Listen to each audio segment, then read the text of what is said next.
దారుణానికి పాల్పడిన బాలుడు 10వ తరగతి చదువుతున్నాడని బాలిక ఇంటి పక్కనే అద్దెకు ఉంటున్నట్లు పోలీసులు గుర్తించారు.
ఇక హైదరాబాద్ కుక్కట్పల్లిలో చురికిన సహస్ర మర్డర్ కేసు వెడింది. స్థానికుల సమాచారంతో హత్య కేసును పోలీసులు ఛేదించినట్లు తెలుస్తోంది.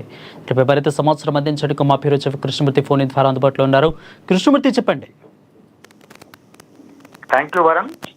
కూకట్పల్లి దగ్గర జరిగినటువంటి 4 రోజుల క్రితం జరిగినటువంటి హత్య కేసులో కొంత దొరికిన బాలిక 10వ తరగతి వర్గం బాలిక ఆ రోజు పాఠశాలకు పోకపోవడము, తల్లి తండ్రి బయటకు వారి దినచర్యని తవ్వడము, ఆ తండ్రి మధ్యాహ్నం పూట ఇంటికి రాగానే ఆ బాలిక హత్యకు గురై ఉండడము, ఇవన్నీ ఈ నేపథ్యంలో ఆ బాలిక మీద అత్యాచారం జరిగింది. కొంత అఘాయితాన్ని పాల్పడడానికి ప్రయత్నించినటువంటి వాళ్ళు కొంత బాలిక ప్రతిఘటించడం, పారిపోవడానికి ప్రయత్నం చేయడంతో ఆగ్రహానికి గురైనటువంటి యువకుడు కత్తితో పొడిచాడని చెప్పేసి వేరువేరుగా రకరకాలుగా కథనాలు వినిపించాయి. ఈ కథనాన్ని తప్పు అని చెప్పేసి తాజాగా పోలీసులు ఒక నిర్ధారణకు వచ్చారు. నిర్ధారణలో కారణం ఏంటంటే 10వ తరగతి ఒక బాలుడు ఆ ఇంట్లో దొంగతనానికి వచ్చాడు. ఆ సమయంలో బాలిక అంటే రోజు తల్లిదండ్రులు పిల్లలు స్కూల్కి వెళ్ళడంతో ఇంటికి తాళం ఉన్న విషయంలో బాలుడు దొంగతనానికి వచ్చి ఉంటాడు.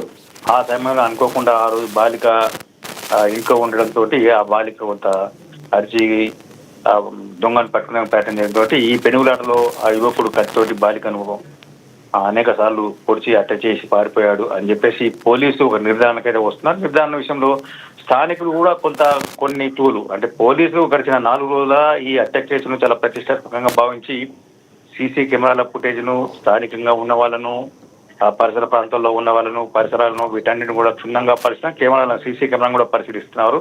ఈ నేపథ్యంలో పోలీసులకు కొంత కేసు క్లిష్టతరంగా మారిన సమయంలో స్థానికులు కొంతమంది ఇచ్చినటువంటి సమాచారం ఆధారంగా చిన్న క్లూను తీసుకొని ముందుకు వెళ్ళడంతో కొంత బాలిక హత్య కేసు ఒక కొలికి వచ్చిందిగా తెలుస్తా ఉంది.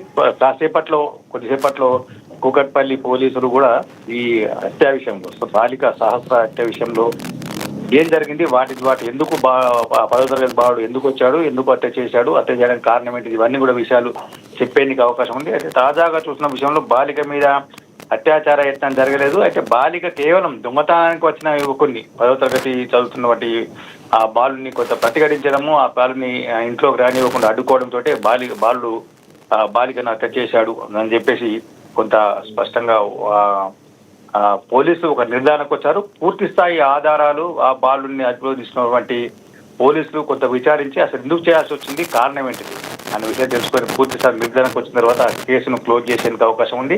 బాలిక హత్య కేసు విశ్వ మీడియా తోటి స్థానికంగా కూడా కొంత ప్రజలు కొంత ఊపి పిలుచుకున్నారు. ఎందుకంటే మొదట్లో తండ్రి మీదనే అనుమానపడ్డారు, ఆ తర్వాత కుటుంబ సభ్యులు, ఆ తర్వాత వాళ్ళకి ఎవరైనా శత్రువులు ఉన్నారా, ఈ యాంగిల్ అంటే వేరు కోణాల్లో పోలీసులు కొంత కేసు పరిశీలించిన సమయంలో అసలు ఏం జరిగింది, ఎందుకు చేయాల్సి వచ్చింది, ఆ బాలికనే ఎందుకు హత్య చేయాల్సి వచ్చింది అనే విషయంలో స్థానికంగా కూడా తీవ్ర చర్చనీయాంశంగా మారింది.